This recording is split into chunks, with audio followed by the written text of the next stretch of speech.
This is a general setting up of thermal imaging cameras.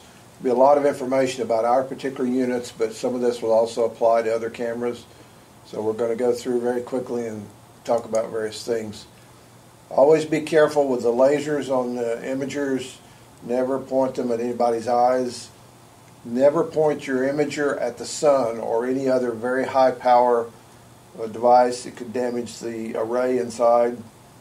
And you should keep your box for future shipment if you need to send your instrument back for calibration or so on. Store the unit in a fairly well protected area away from strong electromagnetic fields. Protect the surface of the lens. Keep your lens cap on when you're not using it. Back up your images frequently because you can always have a glitch. It'll erase your SD card. And probably the best thing for accurate temperature measurement, especially if you're going from a cold environment to a hot or vice versa, is to allow 3 to 5 minutes for the camera to stabilize after initial power up, because the electronics and all the reference sensors inside are still warming up. The camera comes in a Ziploc plastic bag. That's to keep dust out of the camera. You can also use that for an umbrella if you're working outside in rain, drizzling rain. The camera will see through the bag. You'll lose a little bit of signal through it, but not much. So it's a good device to hang on to. So we're going to talk about our 50 and 70 series, auto and manual level and span controls, 3 different temperature classifications, scales to choose from, 9 color and 2 black and white palettes, 11 languages, hot and cold seeking, and 2 movable cursors, horizontal, vertical line, target profile measurements, and 3 areas that are movable and sizable with maximum and average temperature indication, adjustable isotherm indications, and high and low alarms. The 50 series only has a high alarm. The 70 series has both a low and high alarm. Both of them have a temperature reflection compensation. We'll talk about each of these in turn. Temperature correction, if your unit's off against a known body of reference, then you can adjust the temperature readings offset in the camera. You can freeze the images to view to decide whether you want to keep them or not. There's 2 video output selections, NTSC, which is here in the US, or PAL, which is European and Asian. We store our images on an included SD card. We use a complementary metal oxide semiconductor, a visible image, which is a CCD, which is charge coupled device, digital camera. Those images are also stored on the SD card. And you have selectable audio notation recording with each image. And if you forget to do that, you can add it later back to the images. We have a 2 times and 4 times zoom, digital zooms, 2 times only on the 50 series, 2 and 4 times on the 70 series. Then we have a built-in emissivity table for common materials. These are your control buttons. You have a little light that's power on indicator. It glows green when the camera is on, even if it's in a standby mode. There's a microphone there for your voice recording. Red button is on or off. That's all it's used for.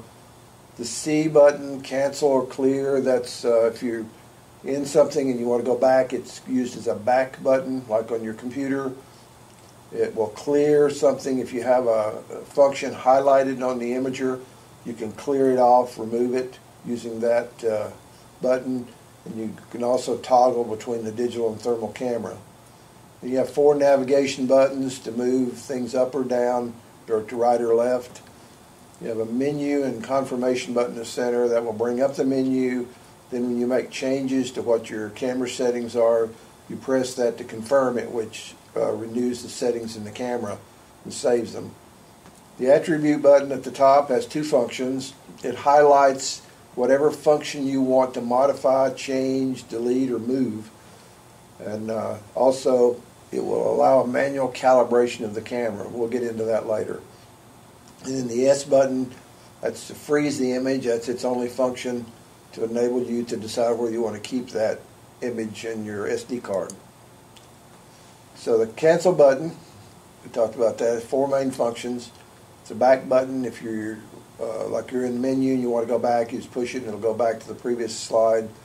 When an image is frozen on the screen, you can determine whether you want to save it. If you don't, press that and it will move over to cancel.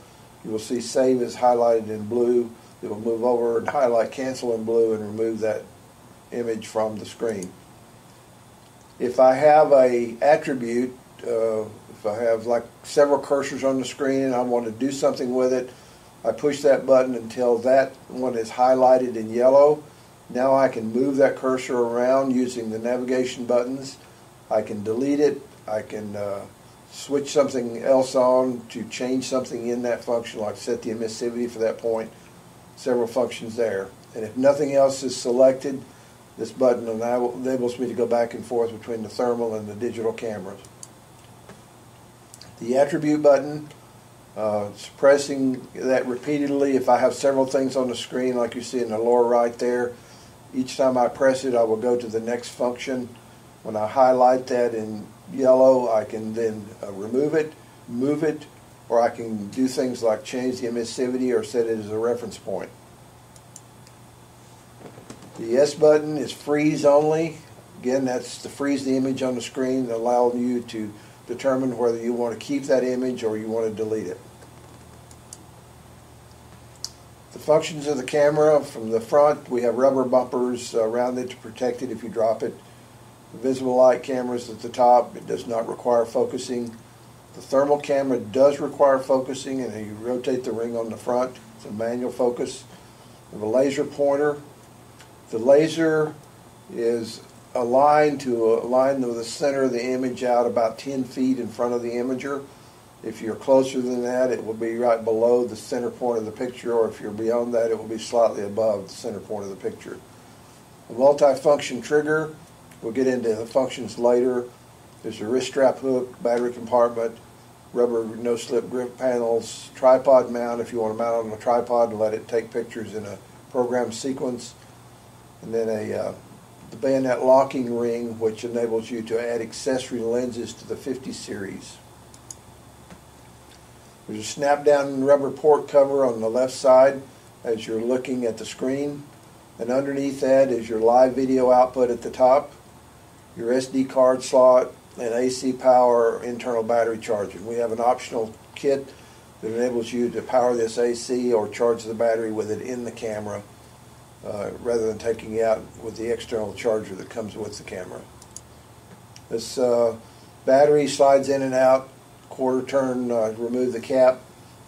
Some people, if they're not using the camera regularly, they will, rather than taking the battery completely out, they'll just turn it upside down, because the camera over time will bleed your power off the battery if you leave it in there. When the battery gets down to about 5% charge remaining, rather than giving you an error, it will start to power off. It'll give you this indication about 3 seconds before it turns off, and you'll see that the blue is emptied out here, and it's going to go away. Power on and off, you hold it down for about 3 seconds. Then it's about a 50-second come up and self-check cycle. The camera is checking its internal electronics. While it's doing that, you will see this screen on the imager gives the model number and the serial number of the camera. This particular camera here is serial number 2, so that was the second one made. And if this camera is updated with new firmware, a new serial number will be assigned to go with that new date. Again, to turn it off, you would hold it down 3 seconds to get it to turn off. If you turn it off and need to turn it back on, wait about 10 seconds before you power it on again. You need to let the electronics go totally dead inside before you power them up again. After the imager is active, remove the lens cap. You'd be surprised how many people forget to remove the lens cap. This is what the screen will look like with the lens cap still on it. So we're going to talk about things we started into a little bit last week, what's important to set up. Focus. There are most of these things here, if you get them wrong when you take the imager, you can fix them with the software. There are 3 things you cannot fix. You have to get it right to begin with, and we'll go through those. Primary one is focus. must be focused for accurate measurement, not only to give you a sharp image, but for good temperature measurement. Incorrect focus cannot be fixed, so you just rotate this lens, find a target with a sharp edge or something that stands out that gives you detail enough to do it, and it's easy to do. The visible light camera does not need focusing. It's a fixed focus. So this is the same image, unfocused and focused. Not only do you have a poor image quality of the cups on the table, but you also see different temperature readings because they're not properly focused. Range, this is temperature selection. The standard camera, the 50 series, comes with a standard range and an optional high temperature range. The 70 series has both ranges standard. So you need to select the proper range to cover the targets you're trying to measure. So here we have, to do that, we go into the setup menu, go to measurement, and click on that, and then we have the two ranges. The standard range on both cameras is -4 to 356 Fahrenheit, and it's also switchable to Celsius and Kelvin. The high range is 212 to 1112, and that's switchable by just going right or left here in the menu with the navigation buttons. They can be switched then to degrees F, degrees C, and degrees Kelvin. Kelvin and Celsius, as we saw before in the previous session, are the same scale, they just have different 0 points.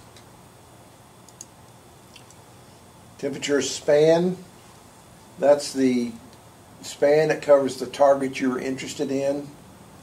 The camera will auto range until you tell it to do otherwise, and it will take this span and whatever it sees in the image, it will set the range based on anything that's in the image of the screen.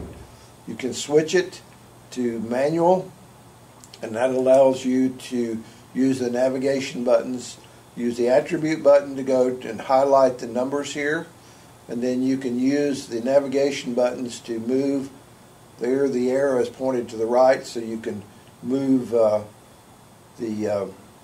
spread the span, move to the left. Here the arrow is pointing to the left, and what that does is allow you to lower the range, or bring the two temperatures together. And you will see as I bring it together, I'm starting to white out the cup. And this, the higher temperatures, anything above that will start to go white, and anything that's below here will go black. Here I'm moving the temperature up, so the coffee cup is just barely in the range, so it's starting to disappear. And all the background here is all lower than this temperature, so nothing's showing. What this is doing is moving the span upwards by pushing the up and down button. I'm moving this span up and down, so these things are disappearing by moving the range up and down. And this particular slide here is bringing them together. You see that the two arrows are pointing together, so I'm squeezing the range together, and these are further apart, so I'm spreading this apart. And I'm setting this to cover the range of the target I'm trying to measure. I want to get rid of everything below or above the range that I am interested in. That gives me a greater color resolution for a smaller temperature span and gives me greater detail in the picture.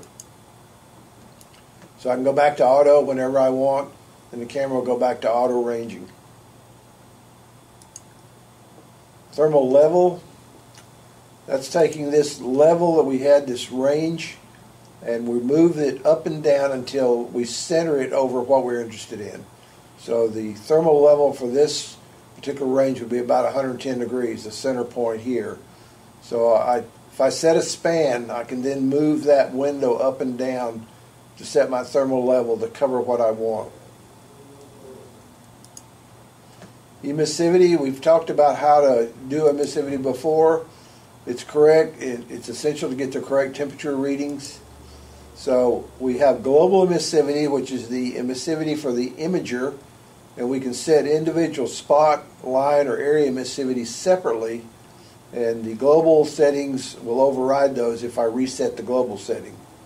So what we're doing here is we go into Setup, go to Adjustment, and then I can go to Customize, and when I have it on Customize, using the left or right navigation button, I can change this number from 1 down to 0.01 and set my emissivity manually. If I have a target that I know what the target is, I can just go in here and pick out from the menu. There's 31 different selections, and I can go to that, and that will give me the emissivity of this target. Now keep in mind, these are ballpark figures to begin with. Dull luster brass is not a fixed setting. It's just to get you in the ballpark, because dull luster brass, it depends on how much corrosion is on it, so that will vary a little bit, but this will get you close to start with, give you a good temperature reading.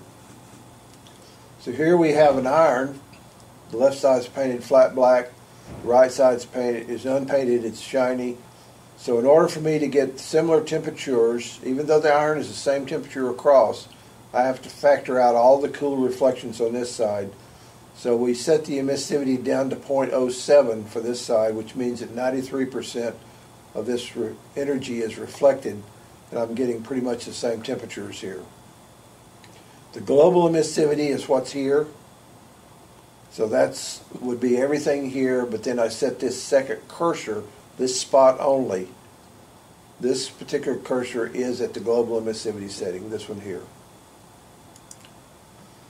So this is looking at a blank wall to show you how this emissivity settings. The blank walls are pretty high emissive targets, so there's not much chance of reflections bothering it. So what I've done here is I have the global emissivity at 0.98 for all of the images. You see the temperatures are the same for both cursors. I take the right cursor, S2, and I set the emissivity at 0.09, and you see the difference in the temperature reading by factoring out a reflected image that's not there. So it gives you a greatly changed temperature reading. Distance. Need to keep in mind the distance that we're dealing with.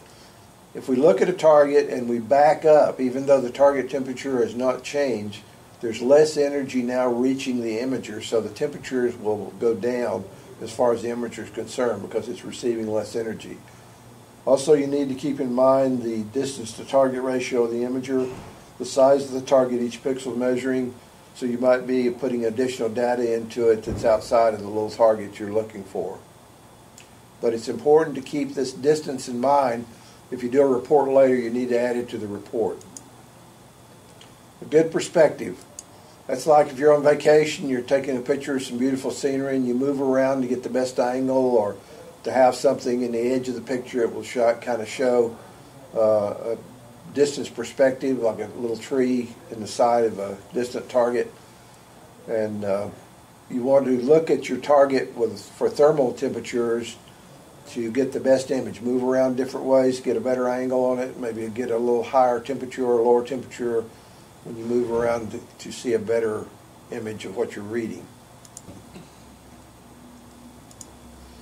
You can plug the reflected temperature imager correction into it, but you need to try to block any reflections that are affecting your target. So you can use your body, or you can have an assistant use a thermally neutral piece of cardboard or something to block reflections off of your target.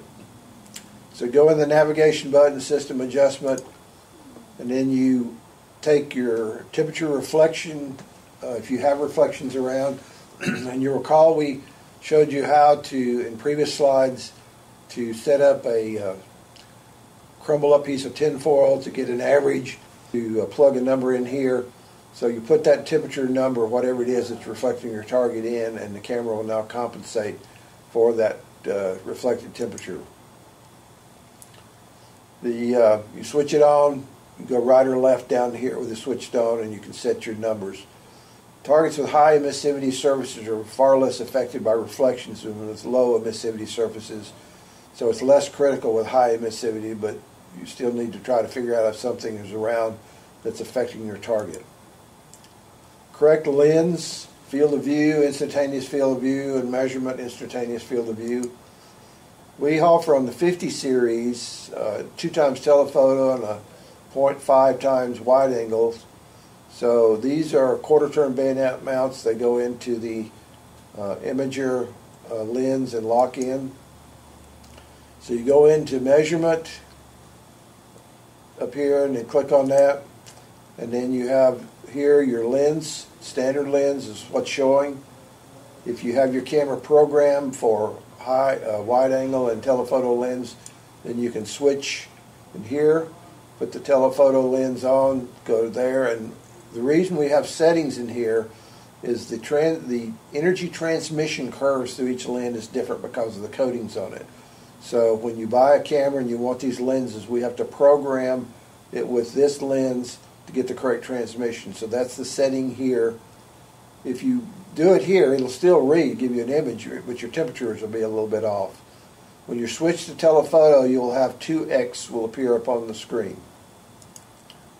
So this is an image of a substation I shot out in the middle of the day, a bright sunny day.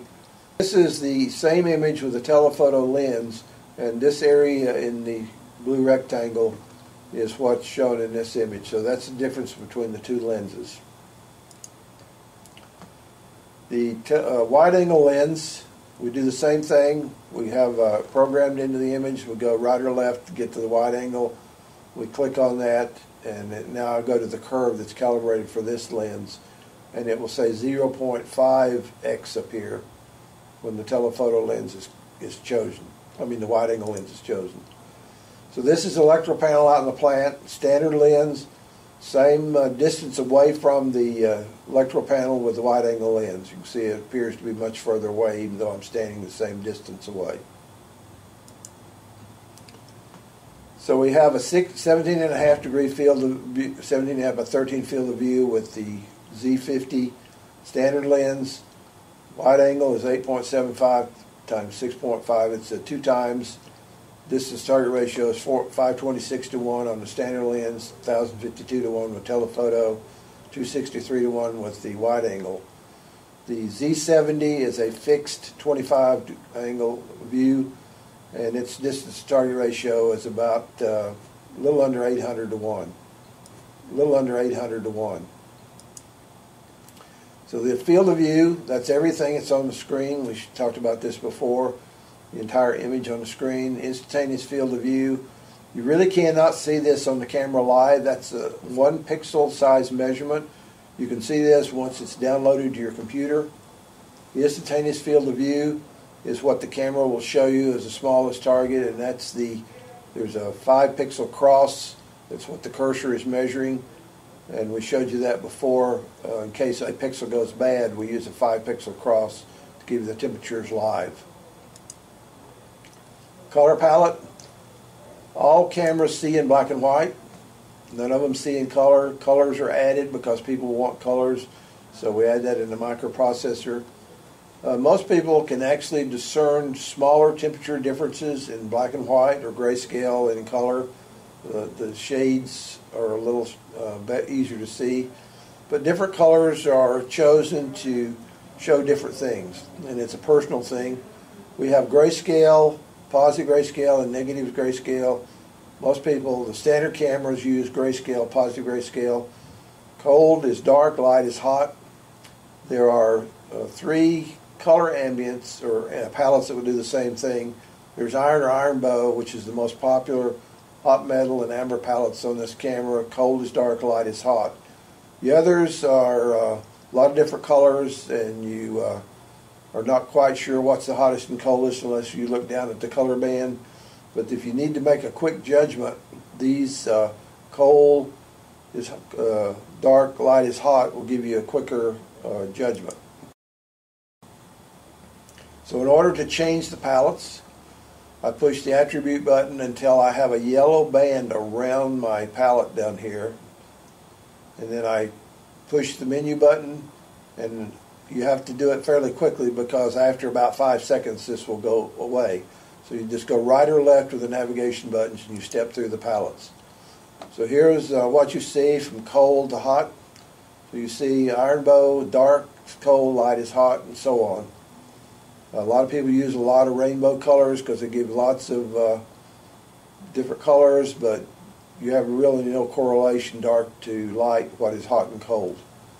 Negative grayscale is what the military uses. They use a white background and they want the warm target to stand out in dark contrast. These are some pictures taken with different palettes. Iron bow, this is the most commonly used color one. High contrast violet white, rainbow blue red, rainbow green red, positive grayscale. Minimal resolvable temperature difference, we spoke about that a little bit. That's the temperature that the instrument, it's its sensitivity, the point where it can discern over its own internal electrical noise and outside signal. The Z50 has a sensitivity of 0.1 degrees C from pixel to pixel. The Z70 is 0.06 degrees C. So keep in mind the word forward to help you remember. These are the things that you cannot fix with the software if you get it wrong on your picture. Focus, you got to get that right. You have to have the correct temperature range selected. High or low temperatures, if you're in the wrong scale, you cannot correct it on the software. And the distance, adjust the camera lens for the correct distance to get the image you want, because remember, you have to fill the pixels to get a good reading, and if you're a long way off, you might need to have the telephoto lens on. This was just the noise resolution, the sensitivity we talked about before. This is what the screen will look like, all the things on it. If I have it in manual selection for the range, it will say LS here. If this is off, it's in auto range. This just shows me I have the SD card installed. If there's no card in the camera, there will be nothing here. This is my range I've selected, degrees C, F, or Kelvin. These are my cursors. S1 is the cursor 1 here. S2 is cursor 2. And I have this one highlighted, so I've pressed the attribute button and highlighted this. And this is highlighted also in yellow instead of white. That means while this is highlighted, I can delete this, I can move it around wherever I want on the screen, or I can go in and set the emissivity separately versus the camera emissivity. This is battery charge. If it's fully blue, it means it's fully charged, and this will dissipate out as the charge goes away. This is my manually selected range. I have it on manual here, so I can adjust this to get what I want. And this is the emissivity setting I have selected for the camera. So these are the things now that we want to set up. Temperature measurement options. We have the ability to place a cursor over a target of interest and get a temperature, but I have to turn something on to do that. If there are no cursors on the screen, I will get no temperature reading at all on the screen other than the temperature band at the bottom. I can do temperature will be displayed in the upper corner. For critical measurements of highest accuracy, I can force a calibration by pressing the A button for 5 seconds till calibrating appears on the upper left display, and we'll see that in just a moment. And then if I want to analyze the current analysis in detail, I can press the S button for on-screen analysis. The target of interest temperature is outside the range limits that's selected on the imager. It'll display this for temperatures lower than the bottom limits of standard or optional high temperature range, and this is what it'll display for temperature ranges above what I have selected. If the high temperature range is the minimum or maximum, if I have this on high temperature and it's reading 100 degrees, my target is, it will say less than 212, which is the bottom of the high temperature. So this is my first menu, measurement. Click on that, then I can go up here and I can go to measurement, click in the center button, and I can add spots. So I press the center button and I add a cursor in the center. This generally, if I have not had the camera on before and had this on, moved to some other location, it will appear in the center of the screen. This is also the aiming point for the laser that's on the camera, laser pointer, and we'll get into that a little bit later. I can press it again and add a second cursor to the screen, and then I can highlight that and move. While it's highlighted, I can move it around using the navigation buttons. I can add the hot seeking spot and a cold seeking spot. These are not manually movable by me. They go to the hottest and coldest spot in the imager and will stay there. They will move around continuously searching. If all of this is a uniform temperature, these two cursors will constantly be on the move looking for the hot and the cold spot.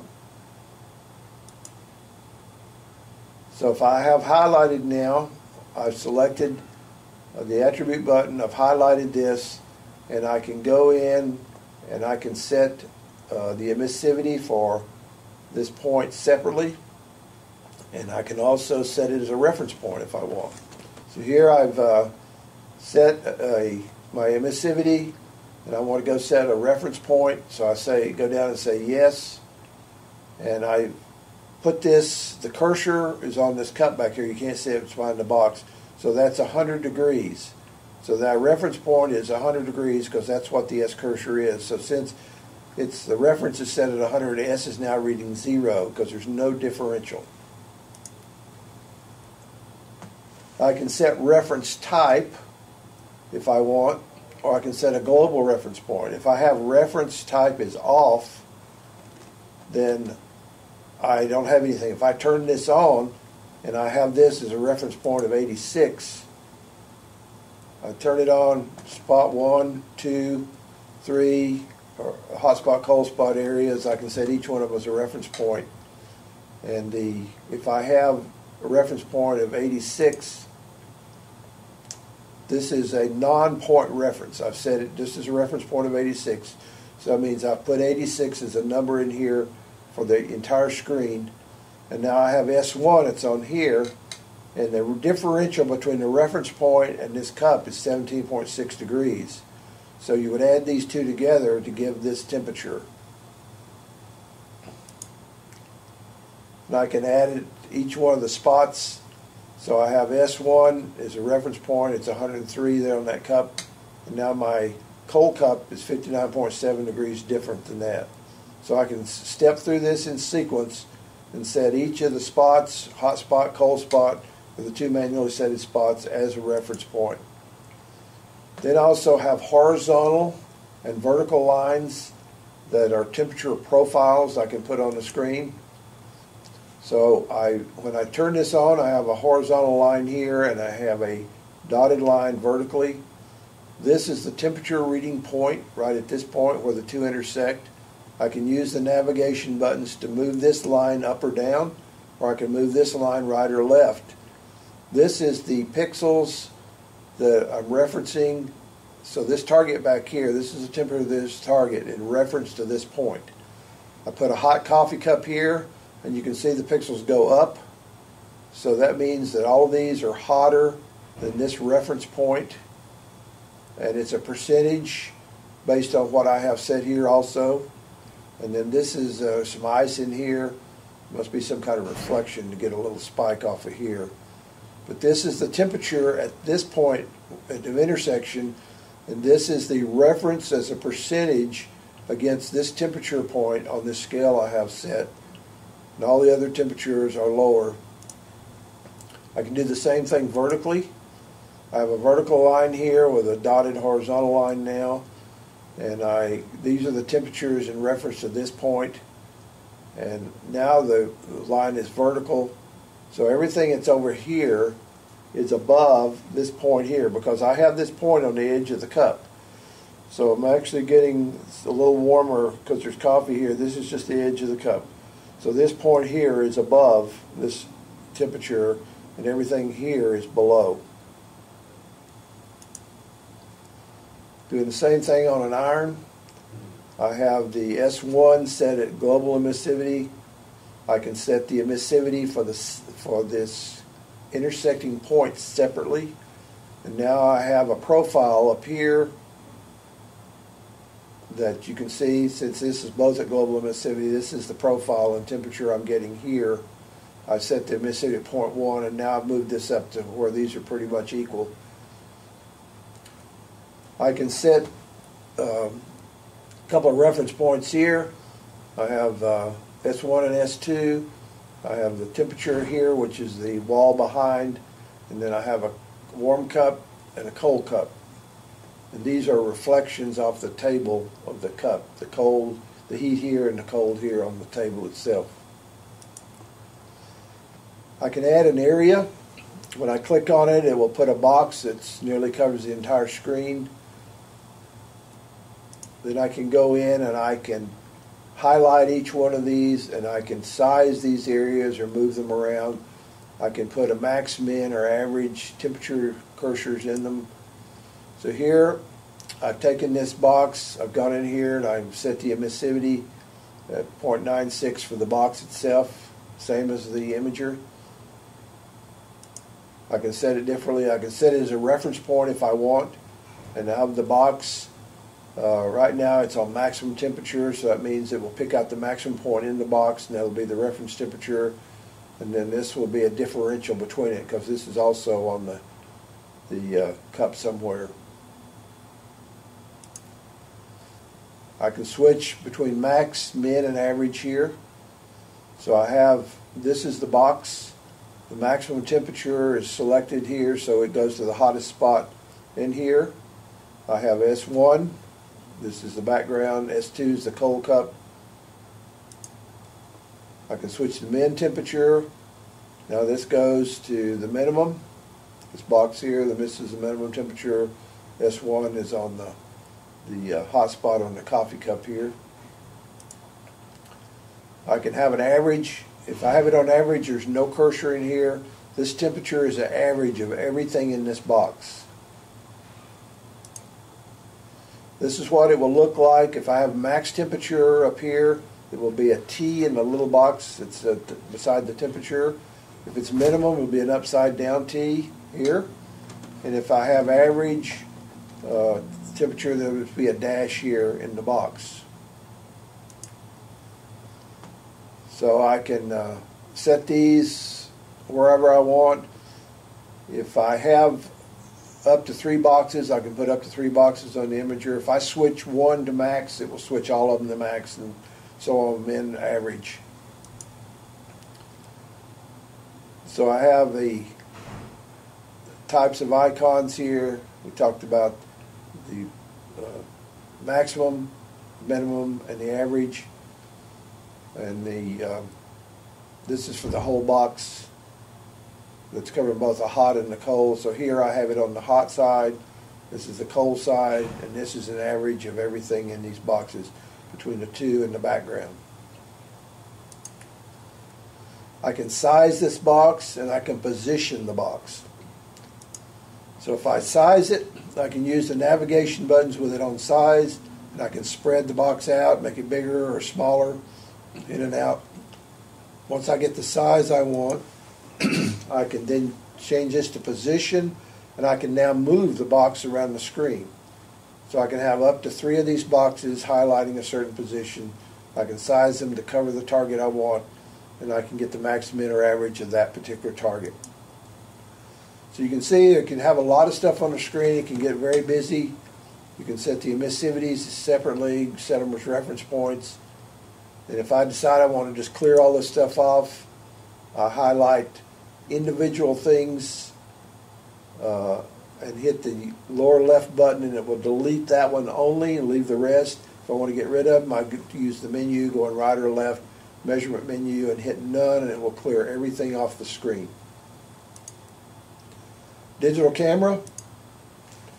I go into File here, Save Setting, click on that, and I have Link Save off or on. If Link Save is off, when I take an image, it will take the image that the camera is set on. If it's on thermal image, it will take the thermal image. If it's on digital image, it will take the digital image only. If I have Link Save on, it will take both of them at the same time, so it will save both the thermal and the digital as a single file. So Link Save on, and I can have my trigger. We'll go into trigger a little bit later. This switches between the thermal and digital camera. And when I save this, I will take both of these at the same time. This just toggles back and forth between the two cameras here, or I can use the trigger. Voice recording.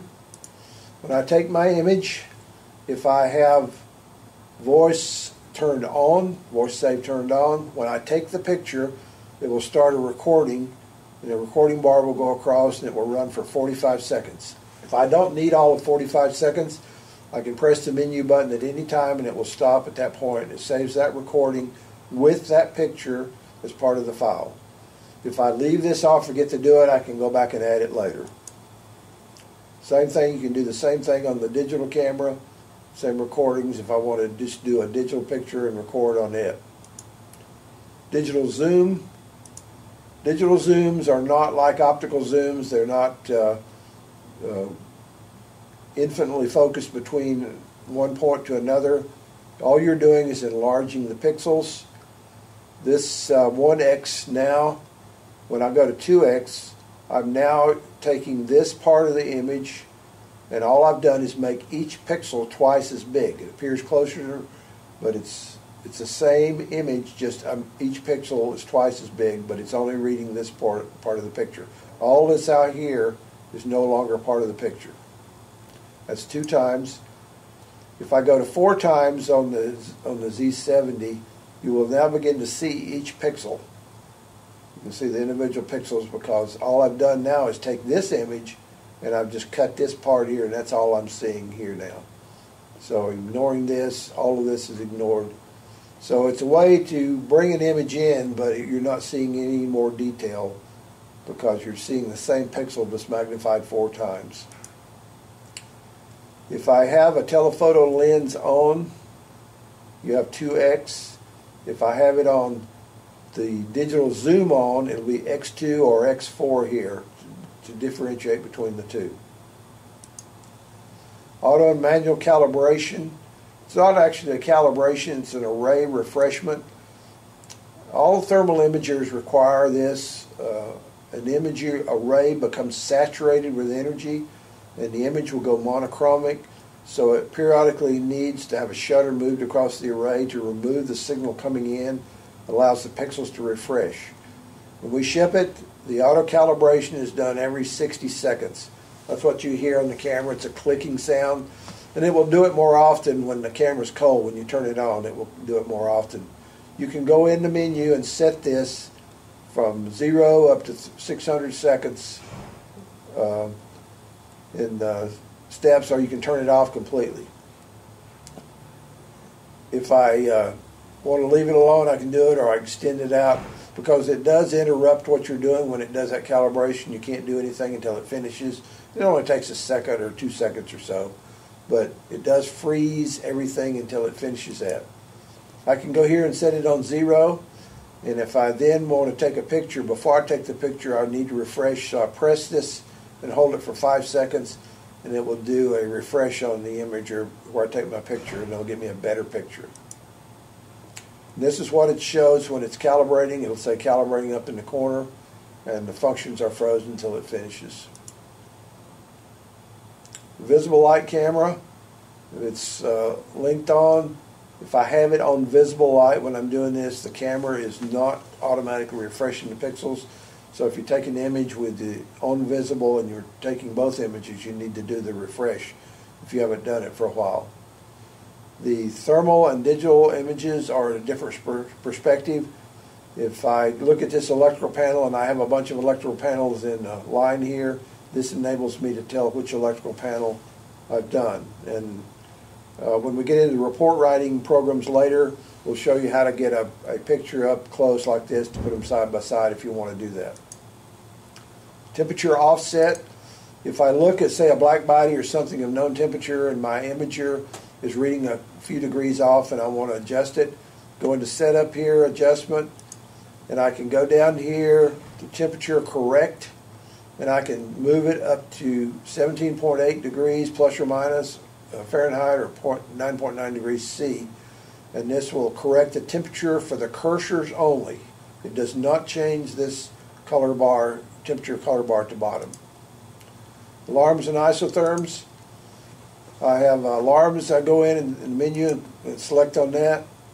On the Z50 I have a high temperature alarm only. On the Z70 I have a low and high both.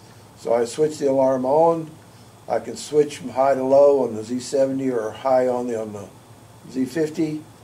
And then I can go set an alarm temperature, and then I can have a color selection. I have a lot of colors I can choose from. So if I have a temperature at that point or above on the screen, everything that's that temperature above will flash on the screen in orange, and the camera will scream at me telling me I've got an alarm condition. So here I have a coffee cup Everything that's above that temperature is orange. Everything that's outside of that temperature is not orange. So the camera will be screaming at me, and I have this down here. This is the alarm band on the image 2. I can do isotherms. If I want to highlight something in a image of a certain temperature that I want it to stand out, I can go turn this isotherm on, and I do that by going through several colors, and I go down and set a temperature and a bandwidth. So I pick a temperature I want to see, and then I set a bandwidth here I want to see. So this band will show anything that's 90 to 92 degrees. This is 2-degree band, so 1 degree on either side of this.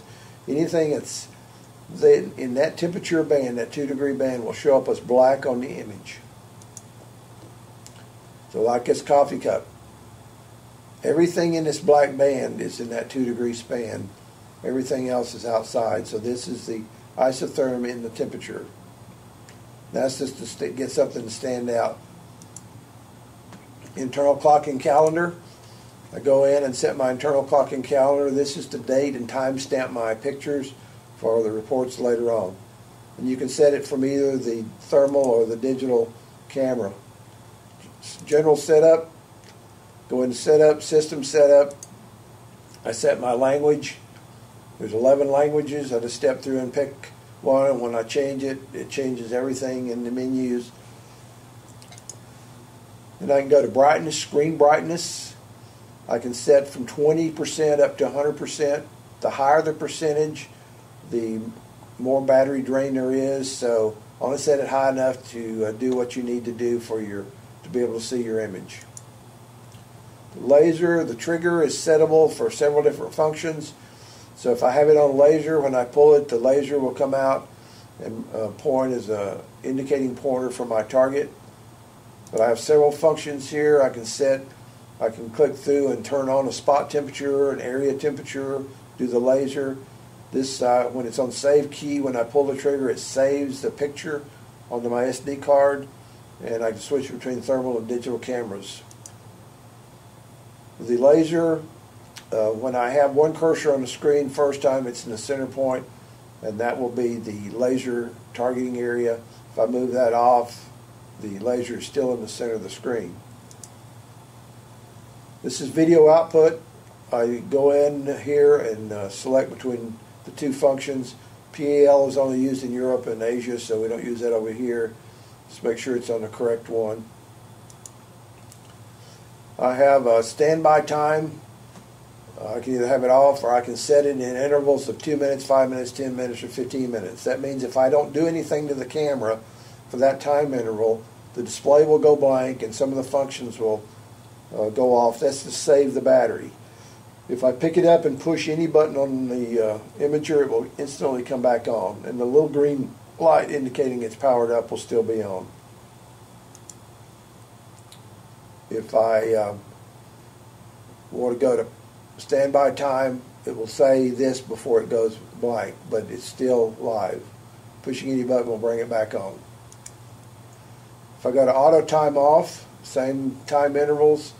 If I set this and in 5 minutes I don't push the button, it will turn itself off completely, and you'll have to power it back up completely. It will say powering off. And it'll wait 10 seconds after this comes up before it powers off, give you a chance to, or you should wait 10 seconds before powering it back up so you won't damage electronics. System setup, all this does is tell you the model number, the serial number, the version of firmware that's on the imager, and the manufacturing date. You can do that also on the digital camera. Default, if the camera acts funny, doesn't do what you need to do, go down to default, and this is just a reboot. It's like rebooting your computer. Just resets everything to factory settings and gets it going back. So just reset it, recovering default settings, and you'll have to reset whatever you've had in the menu because it will go back to factory settings. Won't affect what's on your SD card, so don't worry about that.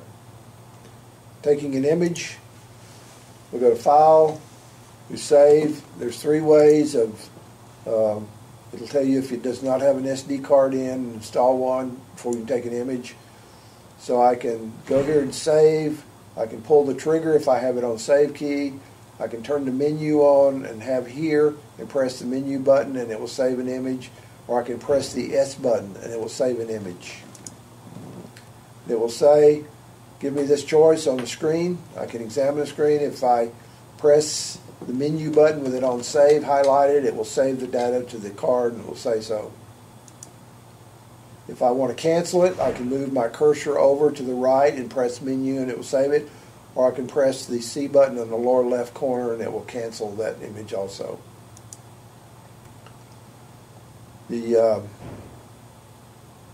Talked about 3 ways: save it, save key, save here, also in the digital images. If you want to take a digital picture independent of the thermal, you can do that separately. Same way, save or cancel, saving the data, cancel the data. File, auto-save. If I want to set this camera up to take a series of pictures, I can put it on a tripod. I can put the AC power unit in if I want to do that long term. And I can go into auto-save and I can set it. The closest interval I can take pictures is 10 seconds. Then I can go from 11 seconds, 12 seconds, all the way up to 3,600 seconds, 1 hour intervals, and it will take pictures until you tell it to stop. Same way with a digital, you can do the same thing with a digital camera, take pictures at intervals, and these will be saved on your SD card. You can also have live video output going if you want. If you have an SD card from, say, another digital camera, you want to use it, or you want to clear off what's on your SD card, you can go to Format, and if you say yes, press the menu button, it will erase everything that's on there, clear it, and reformat that SD card, if it's one from, say, another digital camera, to use in this camera. You do that on the thermal, on the digital also. It will erase everything that's on there and reformat your images. Now you can open or modify your saved images.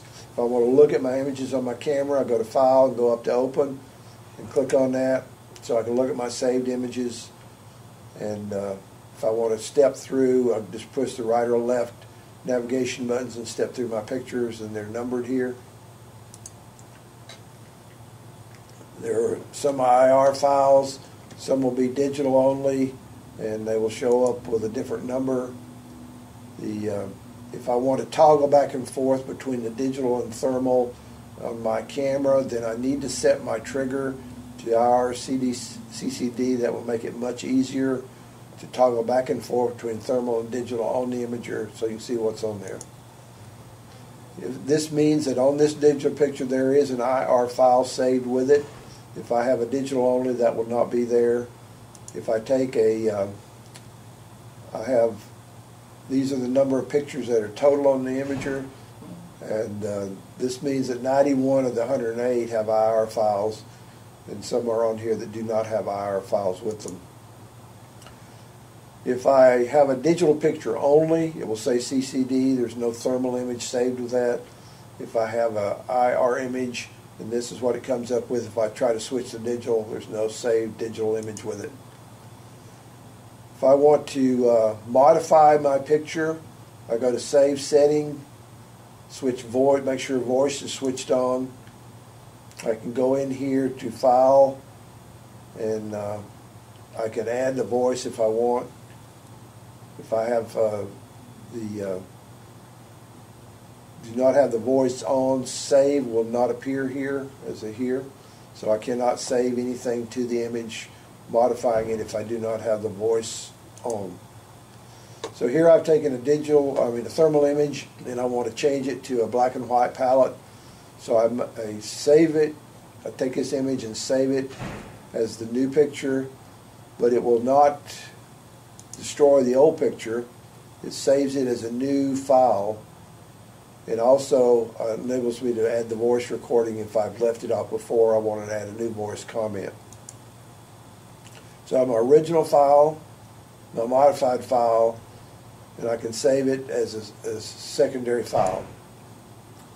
If I want to delete an image, I open the file, move menu down to delete, and I can delete that image by pressing the menu button, and that will be deleted off the SD card. Same way on the digital, I can delete individual images. If I want to delete the entire file, then I do the format thing. And if you have any questions, you can email me anytime you want, or you can give me a call. Thank you, everybody, for attending.